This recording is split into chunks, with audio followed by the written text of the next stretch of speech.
Hello नमस्कार मैं समाचार में आपका स्वागत है। हम आपको बहुत ही महत्वपूर्ण जानकारी देने वाले हैं। अतिथि विद्वान अतिथि शिक्षकों के लिए और लाडली बहना को बड़ी घोषणा की है। मोहन यादव जी ने स्पष्ट कर दिया है कि इनको स्ट्राइक किया जाएगा, बाहर नहीं किया जाएगा और लाडली बहनाओं के खाते में भी अब पैसे बढ़ाए जाएंगे। 5,000 तक करने की योजना बनाई गई है मोहन यादव जी के द्वारा। तो ये बड़ी खुशखबरी है कि नए साल में अतिथि विद्वान अतिथि शिक्षकों के लिए और लाडली बहनाओं के लिए खुशखबरी आने वाली है। और अतिथि विद्वान अतिथि शिक्षकों को नियमित करने के लिए भी शिक्षा मंत्री और मोहन यादव जी ने घोषणा की है। तो मैं पूरी विस्तार से जानकारी देने वाला हूँ, लाइव वार्ता भी आपको सुनाने वाला हूँ। नेशनल मीडिया पर बीजेपी प्रवक्ता का कहना है, कांग्रेस प्रवक्ता का कहना है, दोनों की आपको बहस भी सुनाने वाला हूँ। और मीडिया का कहना है अतिथि शिक्षक अतिथि विद्वानों को लेकर कब तक इनका नियमितीकरण होगा। वीडियो में बने रहा, वीडियो पूरा देखें। वीडियो अच्छा लगे तो लाइक को, चैनल को सब्सक्राइब जो करना चाहिए अपडेट पाने के लिए। सरकार इस तरीके के पाखंड और जो कहते हैं ना कि झुंझुना बजाने का काम कर रहे थे कि जैसे ही हमारी सरकार आएगी तो हम अतिथि शिक्षकों को परमानेंट कर देंगे, फला फला। लेकिन आज 20 वर्षों से लगातार अब 25 साल ये पूरे कर लेंगे। इनकी ही सरकार है। ये हरियाणा मॉडल का झुंझुना बजा ले, कुछ भी बजा ले, लेकिन मेरा सीधा ये सवाल है कि कब जो है आप इन हमारे अतिथियों को अतिथि ही बना के रखेंगे? कब जो है जॉब की सिक्योरिटी देंगे? कब इनके लिए जो है सुरक्षित एक प्रोटेक्टिव एक्ट लेकर के आएंगे? और कब अनाउंस करेंगे कि 62 साल के लिए जो है अतिथि शिक्षकों को परमानेंट किया जाता है? तो अगर इनकी इतनी ही मंशा है और अतिथि शिक्षकों के लिए अगर ये इतने ही चिंताजनक है, तो मैं कहती हूँ कल ही तुरंत सदन बुला करके और उसमें एक श्वेत पत्र जारी कर देना चाहिए, इनको एक ब्लूप्रिंट जारी कर देना चाहिए कि अतिथि शिक्षकों के साथ खड़े हैं। कब तक जो है इन अतिथियों को ये अतिथि बनाकर केवल और केवल मानसिक प्रताड़ना देते रहेंगे? अतिथि शिक्षक जब रोड पर आते हैं तब इनकी सुनवाई नहीं होती, वो जब न्याय की गुहार लगाते हैं तब उनकी सुनवाई नहीं होती। केवल और केवल जब चुनाव नजदीक आते हैं भाषणों में, और ये पहला एजेंडा नहीं है लाडली बहनों को लेकर के, क्योंकि अब आगे आप सवाल करेंगे। ये 5,000 मुख्यमंत्री मोहन जी कब से कह रहे हैं 3,000 तो मैं डंके की चोट पे करूंगा। अरे वो डंका कब बजेगा? सरकार की कानों पे, इनके सत्ता और प्रशासन की कानों पे आज तक वो डंका नहीं बज रहा है। एक तरफ 1500 देने की बात करते हैं, दूसरी तरफ जो 5,000 का अनाउंसमेंट कर रहे हैं, 10,000 लूटने का काम कौन कर रहा है? आज पेट्रोल डीजल पे क्या 5% की वैट ये कम करेंगे? गैस सिलेंडर 2014 में 400 हुआ करता था, आज 900 पे जाकर के खड़ा कर दिया है। तेल, दूध, साग सब्जी का दाम लगातार बढ़ता जा रहा है। तो दूसरी तरफ 5,000 देने की ये बात कर रहे हैं, वो तो आप भूल ही जाइए। केवल और केवल आज लाडली बहना, मध्य प्रदेश की लाडली बहनों की ये मांग है हम सबकी तरफ से, लाडली बहनों को 5,000 का झुंझुना मत दीजिए, उनके बच्चों को शिक्षा और स्वास्थ्य दीजिए। आज भी मध्य प्रदेश में कप सिरप की वजह से 25 से ज्यादा मासूमों की मौत हो जाती है इनके ही सामने, इनकी सरकार और सत्ता में। उसके बाद ये स्वास्थ्य मिनिस्टर को नहीं हटाते। ये क्या जो है न्याय देंगे? ये बात करते हैं सिर्फ झुंझुनों की। मैं सीधी बात करती हूँ, आज वही लाडली बहना अपने भविष्य के लिए, जो लाडली बहना का जो भविष्य है उसके लिए रोजगार की गारंटी चाहते हैं, ये क्या वो गारंटी दे पाएंगे? मैं आपको एक पूरी लिस्ट गिरा दूं घोटालों की, लेकिन ये जवाब नहीं दे पाएंगे। ठीक है रोशनी जी, चलिए मैं आपके सवाल ले लेता हूं। डॉक्टर प्रेम व्यास जी, आपके पास आ जाता हूं। देखिए, दो उम्मीदें बनाई जा रही हैं। एक तरफ तो मंत्री जी कह रहे हैं कि हम इनके लिए कुछ बेहतर व्यवस्था करने वाले, लेकिन इनका यह कहना है 2023 में भी बातें कही गई थी और जो वादे तब किए गए थे वो 2 साल में पूरे नहीं हुए, इसलिए हमें इस वादे पर भी यकीन नहीं। और उधर लाडली बहनों को लेकर के सीएम कह चुके हैं कि वो तो चाहते हैं कि 5,000 तक पहुंचे, 5 नहीं भी तो 2026 में उन्होंने कहा था बढ़ाएंगे। तो वो कब बढ़ रहा है, क्या बढ़ रहा है, उसको लेकर के भी संशय है। देखिए, मुझे लगता है Abhilash ji, action speaks louder than words.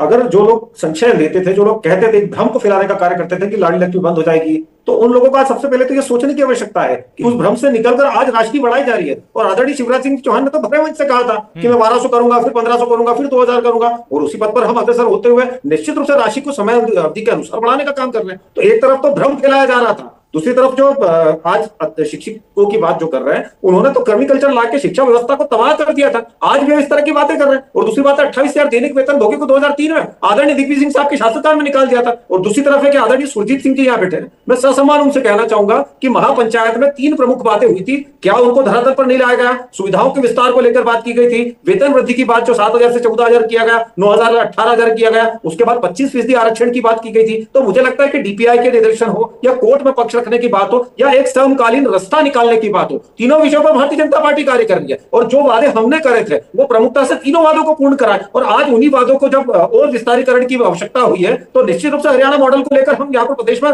गंभीरता से विचार कर रहे हैं, क्योंकि संवेदनशीलता भी है सरकार में और जिम्मेदारी भी है। हमने कहा है कि केवल डिग्री उसका पैमाना नहीं होना चाहिए जो पूर्व में किया गया था। हमने कहा है कि जो अनुभव है, जो लगभग 2 तरफ से उच्च शिक्षा विभाग उच्च शिक्षा में भी है और स्कूल शिक्षा में भी अतिथि शिक्षक पढ़ा रहे हैं, तो दोनों का कहीं भी अहित ना हो। दूसरी तरफ कोई कानूनी पेचीदगी ऐसी ना आए जिसके कारण कोर्ट्स में फेस करना पड़े। तो एक समकक्ष रास्ता निकालने का प्रयास सरकार कर रही है और निश्चित रूप से पूर्व में भी हमने हमारे वादों को पूरा करा। कांग्रेस के आई थी 16 दिसंबर को, उसके बाद में अतिथि शिक्षकों ने मुंडन करा लिया था। अतिथि शिक्षिकाओं ने, मुझे लगता है कि ये उस तरफ देखने का प्रयास नहीं कर रहे थे। 30,000 से ज्यादा शिक्षिकाएं जो इसी ठंड के मौसम में सड़कों पर बैठी थी, पर आदरणीय पटवारी जी या आदरणीय कांग्रेस के आज विद्यमान जो नेता मिलने का कष्ट नहीं कर रहे थे। हमने जो वादे करे थे प्रमुखता से उन तीनों वादों को पूर्ण किया और निश्चित रूप से आगे आने वाले समय में उनके भविष्य को सुरक्षित करने का कार्य भी भारतीय जनता पार्टी करेगी।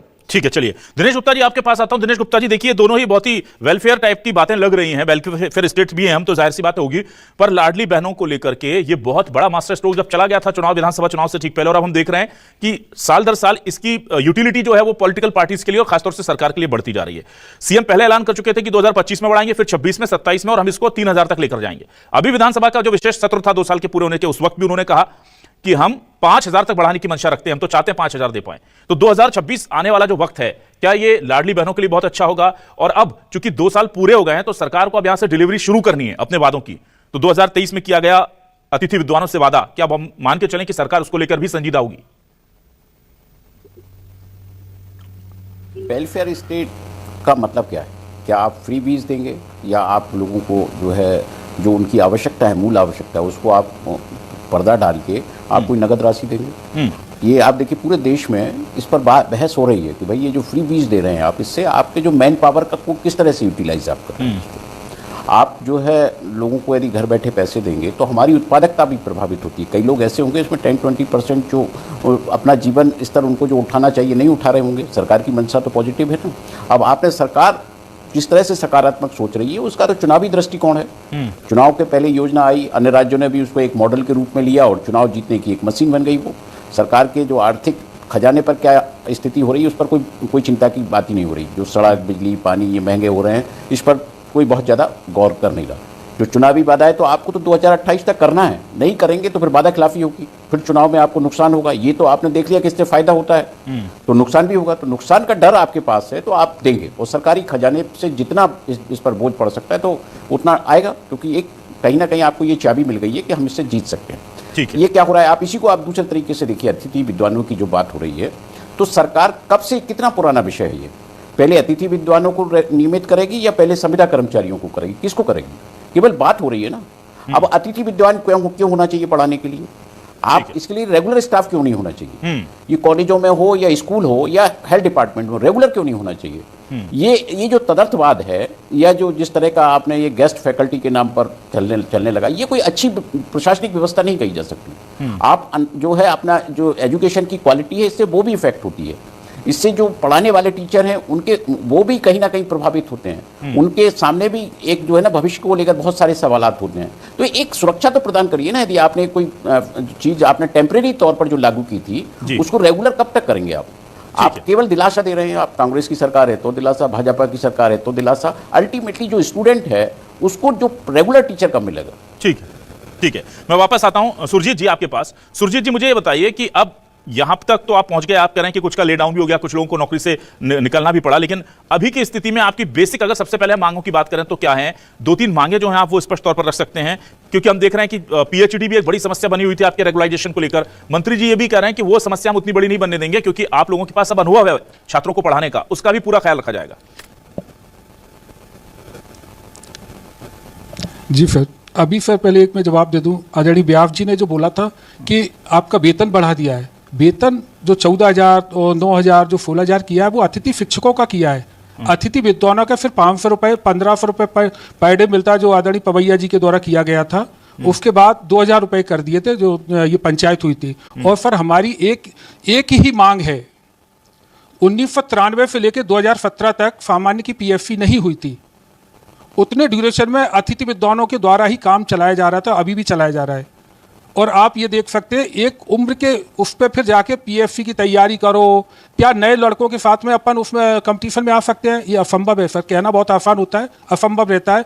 और अतिथि विद्वानों की सिर्फ एक ही मांग है, पहले आप अतिथि विद्वानों का भविष्य सुरक्षित करें, उनके पद भरे हुए माने जाए। जैसे पहले भी किया है, मध्य प्रदेश सरकार ने किया है, आपाती वालों को किया है, एडॉक वालों को किया है। जब उनको कर सकते हो, और बीजेपी शासित अन्य राज्यों में किया, हरियाणा में किया, कर्नाटक में किया, उत्तर प्रदेश में किया है, फिर मध्य प्रदेश में क्यों नहीं हो सकता है? मध्य प्रदेश में भी हो सकता है, कोई ऐसा भी नहीं है कि हम लोग यूजीसी की योग्यता पूरी करते हैं और जो अभी आप जो यूजीसी की योग्यता जो नहीं पूरी करते हैं, जो पीआईटी नेट फ्लैट नहीं है, माननीय मंत्री जी ने जो आश्वासन दिया है कि हम उनको भी रखेंगे, ये स्वागत के योग्य है। इसका अतिथि विद्वान उनको धन्यवाद देता है महोदय को कि आपने ये अच्छा निर्णय लिया है, क्योंकि हमारे ज्यादातर साथी उस उम्र पे आ गए और उनको उसका मिलना भी चाहिए। उनको टाइम दे दो, 4 साल का समय दे दो। पहले भी सरकार ने दिया है कि उनको 4 साल का समय दे दिया, उनको नियमित कर दिया। और अभी जो हरियाणा वाली पॉलिसी है वो कब तक लागू होगी, क्योंकि अतिथि विद्वान तो ज्यादातर नौकरी से बाहर हो रहे हैं, उनका तो अभी हरियाणा पॉलिसी 27 तक लागू होगी, जाके 26 तक 26-27 तक लागू होगी, जबकि उनको अभी करना चाहिए। पहले हम लोगों का एक ही हमारी मांग है कि पहले अतिथि विद्वानों का भविष्य सुरक्षित कर दो, चाहे वो हरियाणा पॉलिसी हो, जो भी हो, उनके पद भरे हुए माने जाएं, उनको सेवा से हटाया नहीं जाए और हमें फिक्स वेतन जो यूजीसी का पे स्केल है वो दिया जाए, जो माननीय तत्कालीन मुख्यमंत्री शिवराज सिंह चौहान जी के द्वारा घोषणा की गई थी और तत्कालीन उच्च शिक्षा मंत्री और वर्तमान मुख्यमंत्री जी के द्वारा वो उसके साक्षी थे उस समय। ठीक है सुरजीत जी। रोशनी जी आपके पास आता हूं। रोशनी जी, देखिए ये जो वादे हैं, जाहिर सी बात है हम इनके बारे में ये कह सकते हैं कि ये ठीक नहीं है या महिलाओं को सशक्त बनाना है, पर चुनाव में ये काम कर रहे हैं। बिहार में भी हमने देखा काम कर गया, मध्य प्रदेश में काम कर गया, छत्तीसगढ़ में महतारी वंदन ने काम कर दिया। अब ऐसे में जो चीज रीपे कर रही है किसी पार्टी को या सरकार को, वो उसको आगे बढ़ाने की तो कोशिश करेगी। यही पॉलिटिकल डिस्कोर्स सेट हो गया है। अब ऐसे में कांग्रेस के पास इस तरह की लोक लुभावनी योजनाओं के काउंटर में क्या कोई रणनीति है?